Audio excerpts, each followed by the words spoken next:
महात्मा गांधी ने इस आंदोलन को बहुत भयानक रूप दे दिया था। अब उधर इंग्लैंड का प्रधानमंत्री पागल था, इरविनवा को गरिया गिरे चोटा कहीं कहा, तुमसे हम कहे थे बवाल नहीं होना चाहिए, कैसे बवाल कर दिया? कहा कि साहब गलती हो गया, मार्च में आया था 1930 में हमारे पास, 11 को मांग लेके, हमको लगा कि भगा दिए थे हम, गलती हो गया। कहा कि मंगाओ, गांधी जी को मंगाओ और उनकी बात मानो और उनको इंग्लैंड भेजो गोलमेज सम्मेलन में, क्योंकि इंग्लैंड में चल रहा था गोलमेज सम्मेलन।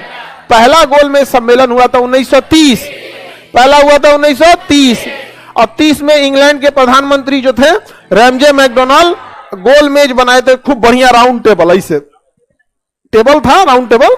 राउंड टेबल होता है बराबरी के लिए, समझ में आ गया कि सब लोग बराबर जगह पे, इसमें कोई मतलब सीनियर जूनियर का जगह नहीं होता है, जहां से बैठिएगा आपका स्पेशल है। इसमें ये वाला यहां पे बैठ जाता है।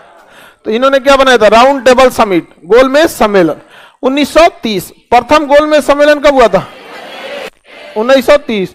रैमजे मैकडोनाल्ड ने भव्य स्वागत का इंतजाम किया था, व्यवस्था किया था खाने पीने का, और पूरी इंग्लैंड में ढिढोरा पीटा था, देखो कैसे हम भारत की समस्या को 2 मिनट में सॉल्व करते हैं। अभी बुलाए हैं गांधी जी को, सब आएगा गांधी जी, कांग्रेस को भी बुलाए हैं, वहां गांधी और कांग्रेस के सिवा बड़ा कोई नेता ही नहीं है, हम 2 मिनट में निपटा देंगे। इधर 1930 में ये प्रथम गोलमेज सम्मेलन बुलाया है, इधर इंदिरा गांधी जी का मांग फेंक दिया, कभी ना मन तो गांधी जी 1930 में कौन चीज करके बैठे हैं, और उधर कौन चीज चल रहा है। सभी ने अवज्ञा आंदोलन का मुख्य उद्देश्य क्या था? एकदम प्रेम से आपकी बात को ठुकरा देंगे। यहाँ पे इंग्लैंड का प्रधानमंत्री इंतजार कर रहा था, अब आएंगे गांधी जी, अब आएगा कांग्रेस का कोई नहीं आया, इंतजार करते रह गया। रैमजे मैकडोनाल्ड चुपचाप रह गए। विपक्ष का नेता था वहां पे विंस्टन चर्चिल, का हो मैकडोनाल्ड, गुलाम देश भी वैल्यू न दे रहा है आपको। अब आप बताइए, मोदी जी अगर बुलाएं नेपाल के प्रधानमंत्री को, वो अबे ना करे, एयरपोर्टे पे टुकुर टुकुर देखते रह जाए, तो विपक्ष वाला कहेगा कि नहीं कहेगा? बहुत दिक्कत हो जाएगा यहाँ पे। बेचारा रैमजे मैकडोनाल्ड जो था वो बहुत शर्मिंदा हुआ कि उसका बात कोई नहीं माना गया। फोन किया किसको? इरविनवा को, कि देख इरविन चोट्टा, 1931 में द्वितीय गोलमेज सम्मेलन कर रहे हैं, इसमें इरविन नहीं आया तो तोरा हम बिरयानी, इसमें अगर गांधी नहीं आए तो इरविन तोर बिरयानी बनेगा इरविन बिरयानी। अब इरविन बेचारा टेंशन में आ गया, क्योंकि इरविन के अगर गांधी द्वितीय गोलमेज में नहीं गए रहते ना, इरविन को पक्का मैकडोनाल्ड आके कर जाता, यहाँ पे दांते काट लेता, उसकी नौकरी चल जाती यहाँ पे। अच्छा, महात्मा गांधी को दिए थे कांग्रेस का कोई मत जाओ, कोई गया ही नहीं, उधर अंबेडकर साहब बस गए थे। कौन गए थे? अंबेडकर साहब। तेज बहादुर सब्रू भी थे, लेकिन बड़े नेता में कौन थे? अंबेडकर साहब। तो अकेले में क्या होगा? अब द्वितीय गोलमेज सम्मेलन आ गया 31 में। अब 1931 में, सितंबर 1931 में इसको रखा गया था, सितंबर 1931 में। कौन सा सम्मेलन? द्वितीय। अब इससे पहले ही इरविन जो था वो कहा कि गांधी जी देखिए ना, हम आपका मांग नहीं मांगे थे, इसमें गलती हो गया, हम एक काम करते हैं, आइए एक बार दोबारा विचार करते हैं, हमारा मती फिर गया था, हम आपकी बात ठुकरा दिए थे। तो गांधी और इरविन के बीच में दिल्ली में एक समझौता हुआ 5 मार्च 1931, 5 मार्च 1931। इसे कहा गया गांधी इरविन समझौता। ये बीपीएससी का क्वेश्चन है, 5 मार्च 1931। इसे हम दिल्ली पैक्ट कहते हैं। क्या कहते हैं? दिल्ली पैक्ट। इसी को हम कहते हैं गांधी इरविन समझौता, गांधी इरविन समझौता, गांधी इरविन समझौता।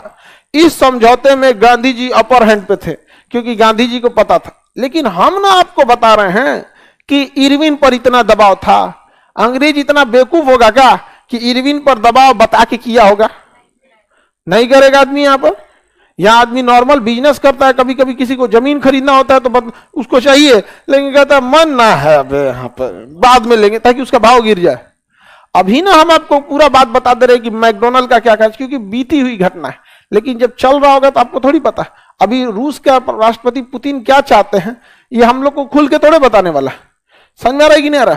तो गांधी इरविन समझौता हुआ। महात्मा गांधी ने शर्त रखा कि जितने भी कैदी हैं उन्हें क्या किया जाए? रिहा किया जाए। इरविनवा लिख दिया कि जितने भी राजनीतिक कैदी हैं उन्हें रिहा किया जाएगा। अब यहां वो खेल गया। इरविन ने कहा कि हम राजनीतिक कैदियों को रिहा कर देंगे, राजनीतिक कैदियों को रिहा कर देंगे।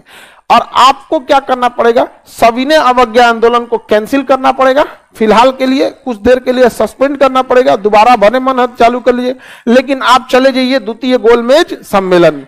महात्मा गांधी रेडी हो गए कि द्वितीय गोलमेज सम्मेलन में हम जाएंगे। सविनय अवज्ञा आंदोलन को क्या कर दिया उन्होंने, स्थगित कर दिया। वहां पर लोग फिर कहें कि बहु फिर कर दिया। असहयोग आंदोलन को भी ऐसे ही किया, एकरो ऐसे ही कर दिया। आप क्या आदमी है यार, ये महात्मा गांधी के प्रति लोगों का विचार थोड़ा डगमगाने लगा। लेकिन कहें लोग कि कोई बात नहीं, महात्मा गांधी ने सस्पेंड किया तो क्या हो गया, कैदियों को तो रिहा कर देंगे। कैदी रिहा होने की जगह पे भगत सिंह को फांसी लगा दिया गया। पता नहीं था किसी को, जब फांसी लग गया तब पता आया कि भगत सिंह को तो फांसी लग गया। तब महात्मा गांधी कहे कि रे इरविन भाई क्या किया है तुम कैसे फांसी दे दिया। तो कहा कि हमने तो बोला था कि राजनीतिक कैदियों को छोड़ देंगे, जितना धरना अनशन हेन तेन में बैठा था सबको छोड़ दिए। भगत सिंह जो थे ये तो आपराधिक में थे, क्या थे, आपराधिक में थे। अभी टेंशन नहीं लीजिएगा, भगत सिंह को जो गवाही दिया था ना, गवाही दिया था जो भगत सिंह के खिलाफ, उसको एगो बिहारी गोली मार दिया। अभी आगे पढ़ेंगे आप लोग को यहाँ पर, ठीक है। वही गवाही दिया था, क्योंकि भगत सिंह के खिलाफ कोई सबूत नहीं था, सैंडर्स की हत्या का कोई सबूत नहीं था। वही खड़ा होगा, हम ही देखे थे, यही मारा था, यही भगत सिंह को फांसी दे दिया गया। समझ आ गया कि नहीं। खुद के खिलाफ आप गवाही नहीं दे सकते, तुम लोग अपने घरे का कानून पढ़ देता है। आप किसी को भी खुद के खिलाफ गवाही दिला के उसे सजा नहीं सुना सकते। समझ में आ रहा है कि नहीं आ रहा है। तो उसने कहा दिया यही मारे थे। तो बिहारी एगो देख लिया था कोर्ट में, कागी रुक तो बता तो ओके बुलाया बिहार में, आओ लिट्टी चोखा खिला दो। बेतिया में, मोतिहारी है ना जगह, चंपारण, बेतिया में गन्ना के खेत में गोली मार दी। आगे भगत सिंह के खिलाफ गवाही देता है आप। तो ऐसा ऐसा बहुत हुआ है। तो भगत सिंह को क्या लग गई, फांसी। हालांकि भगत सिंह को जब फांसी दिया गया तो जो जज थे उन जजों में एक आगा हैदर भी थे। क्या नाम था, आगा हैदर। आगा हैदर ने तो पूरा अपना फैसला लिखा है भगत सिंह के फेवर में, समझ में आया कि नहीं। लेकिन जजों को फांसी देना ही था। एक बात समझिए, 1931 में लगी थी फांसी किसको, भगत सिंह। गांधी इरविन समझौते के बाद मार्च में भी फांसी लगी थी उनको, 23 मार्च को। 5 मार्च 1931 को यहां समझौता हो रहा है, और उसके 18 दिन बाद 23 मार्च 1931 क्या लग गई, फांसी। हालांकि 14 फरवरी को सजा सुनाया गया था, लेकिन गांधी इरविन समझौते के बाद ऐसा लग रहा था कि माफ हो जाएगा सजा, लेकिन माफ नहीं हुआ यहाँ पर। अच्छा ये बताइए, 1931 में सरदार पटेल भी बहुत बड़े जज वकील थे, और 1931 में कांग्रेस उन्हीं के हाथ में थी। 1931 का लाहौर कराची अधिवेशन सरदार पटेल थे। सरदार पटेल भी तो बहुत बड़े वकील थे। मोतीलाल नेहरू बहुत बड़का वकील थे, जवाहरलाल नेहरू बहुत बड़े वकील थे, जिन्ना बहुत बड़े वकील थे। आप गांधी को अकेले जिम्मेदार तब ठहराइएगा। हाँ, इसलिए कि उस समय गांधी के पास पावर इस बात का था कि इरविन उनकी बात मान लेता, इरविन उनकी बात मान लेता। हालांकि इरविन बात मान लिया था। आप इस चीज को भी समझिए। आप अगर गांधी को देखिए, नो डाउट यहां गांधी को, हम लोगों से अगर ऐसी गलती हो जाए कि अपराधियों को छोड़ने की जगह अगर कोई लिख दे कि राजनीतिक अपराधियों को छोड़ा जाता है, तो हम लोग ऐसा गलती कर सकते। एक वकील ऐसा गलती करेगा, वकील का काम होता है यही सब चीज पकड़ना, और भी गांधी ऐसा वकील गलती करे। रियलिटी में गांधी जी हिंसात्मक चीजों को ज्यादा पसंद नहीं करते थे, लेकिन किसी चीज को पसंद न करना इसका मतलब यह नहीं होता है कि उससे नफरत करना। समझ में आ गया कि नहीं आ गया। आपको अगर देखिएगा कोई चीज अगर नहीं पसंद है तो इसका मतलब नहीं कि आप उसका विरोध करते हैं। दो तरह के लोग मिलेंगे। कोई आप देखिएगा ऐसे भी ना, एक आदमी कोई होगा जो शाकाहारी होगा, लेकिन उसको मांसाहारी से विरोध नहीं है। आप उसके बगलों में खा लीजिएगा तो उसको कोई दिक्कत नहीं, कहेगा हम नहीं खाते। ऐसा होगा सब नहीं खाएगा, बगलिया में खा लेगा, 4 को सुनाएगा ये खा रहे हो, मर जाओगे, कैंसर हो जाएगा, फेफड़ा खराब होगा, लीवर खराब होगा, पाप पड़ेगा, कोड़ फूट जाएगा, पिछले जन्म में सियार पैदा हो गया, यही होगा। समझ में आ गया कि नहीं आएगा। इतना ज्ञान देगा जिसे लगेगा उम्र पे नहीं करेगा। 2 टाइप के लोग होते हैं यहाँ पे। तो वैसे महात्मा गांधी को हिंसा पसंद नहीं थी, लेकिन इनडायरेक्टली महात्मा गांधी भी चाहते थे कि हिंसा होती रहे ताकि अंग्रेज उनके पास आके आराम से बात करे। इसलिए महात्मा गांधी जी ने ऐसा नहीं था करो या मरो, हिंसात्मक नारा नहीं है ये, कौन हिंसा वाला, अहिंसा का है। लेकिन भगत सिंह को फांसी देना था अंग्रेजों को, तो फांसी उन्होंने दे दिया। क्योंकि अगर किसी हिंसात्मक चीज को, आप ही बताइए, आप जाके जापान पे कब्जा कर लीजिए या पाकिस्तान पे कब्जा कर लीजिए, आप जापान पे क्या बोलेंगे भाई, हम लोग का दोस्त है, आप जाके पाकिस्तान पे कब्जा कर लीजिए, ठीक है, समझिए। और वहां कोई आदमी एकदम खतरनाक काम करेगा, गोली उली मार देगा एकदम खतरनाक, जब भगत सिंह ने कैसे मारा, बम उड़ा दिए, असेंबली उड़ा दिया, संसद भवन और उड़ा दिया, क्या आप उसको सजा दीजिएगा या माफ कीजिएगा? क्योंकि अगर गुलाम बना के रखना है तो सजा बहुत भयानक देना पड़ता है। तो अंग्रेज फुल टू रेडी थे कि इनको तो हमको सजा देना है। अभी आप टेंशन क्या ले रहे हैं? गांधी जी को मारने का प्लान था और गांधी जी लगभग मार दिए थे सब, महात्मा गांधी को लगभग मार चुका था सब महात्मा गांधी। महात्मा गांधी भाग गए यहाँ पे। तो महात्मा गांधी से पहले अंग्रेजों ने क्या सस्पेंड कराया? सविनय अवज्ञा आंदोलन, सब जगह हल्ला हो गया। महात्मा गांधी ने कह दिया मैंने कैदियों की रिहाई की भी बात कर दी है, सब लोग गांधी जी की खुश हो गए। यहाँ पे सरोजिनी नायडू इतनी खुश हो गई, इरविन से इतनी खुश हुई कि इरविन को कह दिया कि भारत में एक महात्मा नहीं है, दो महात्मा है। एक महात्मा गांधी को चंपारण सत्याग्रह के बाद गांधी जी को महात्मा की उपाधि मिली गई थी, तो उन्होंने इतना खुश हो गई कि ऐसा वायसराय होना चाहिए। उन्होंने क्या कहा? दो महात्मा। क्या कहा? दो। तो बताइए, हम लोग तो इतिहास पढ़ रहे हैं ना, जो वहां था उस आंदोलन में, जो उस समझौता में था, वो इरविन से इतना अच्छा से प्रभावित हो गया कि लगता है कि ये छोड़ देगा। क्या आपको लगता है कि अगर पता रहता है कि इरविन भगत सिंह को फांसी देने वाला है तो सरोजिनी नायडू दो महात्मा कहती? नहीं कहते। इट मींस अंग्रेज के डबल फेस होते हैं, वो डबल फेस होते हैं। आप एक चीज लिख के रख लीजिएगा कि यूरोप वाले और अंग्रेज, अमेरिका कभी भी पाकिस्तान का साथ देंगे सब, कभी भी, चाहे वो कितना आतंकवाद फैला दे, क्योंकि उनको पता है कि उनका बाप जिंदा है भारत, उनको टक्कर देने वाला यही है। समझ में आ गया कि नहीं आ गया? क्योंकि उनकी जब उनका समय था तो उन्होंने राज किया था। समझ में आ गया नहीं आ गया?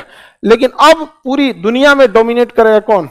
भारत। इसलिए डायरेक्ट तो भारत से लड़ नहीं सकते, तो किससे कहेंगे? पाकिस्तान से। तुम टॉर्चर करो, तुम टॉर्चर करते रहो। यहाँ पे इन लोग की दोहरी नीति होती है, एकदम इन लोगों से सोच समझ के रहना चाहिए। समझ में आएगी नहीं आ गया?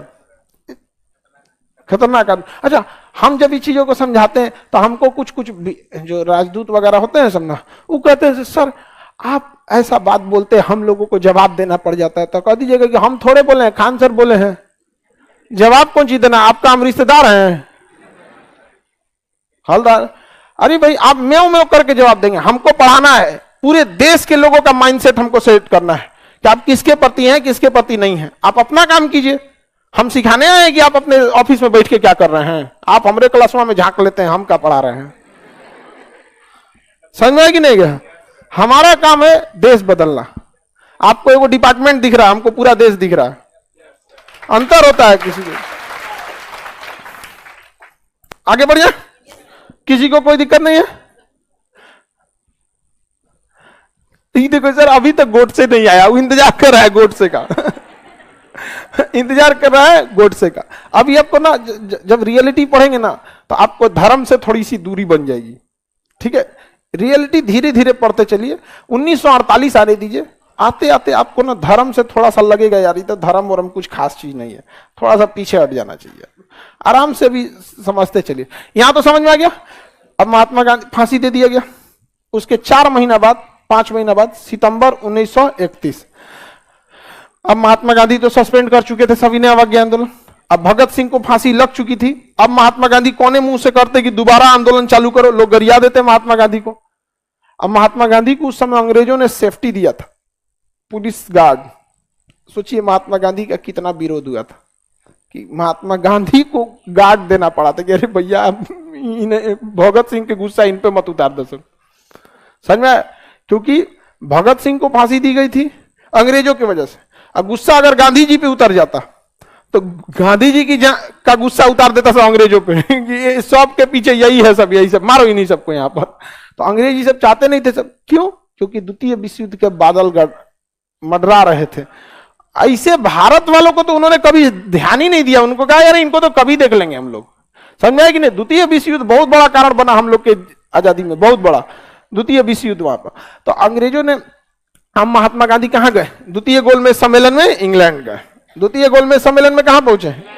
इंग्लैंड। यहां अंग्रेजों का असली खेल चालू हुआ। फर्स्ट गोलमेज कब हुआ था? फर्स्ट गोलमेज क्या इसमें कांग्रेस का कोई गया? द्वितीय गोलमेज कब हुआ? 1931। सितंबर 1931, इसमें महात्मा गांधी गए थे। 7 सितंबर 1931।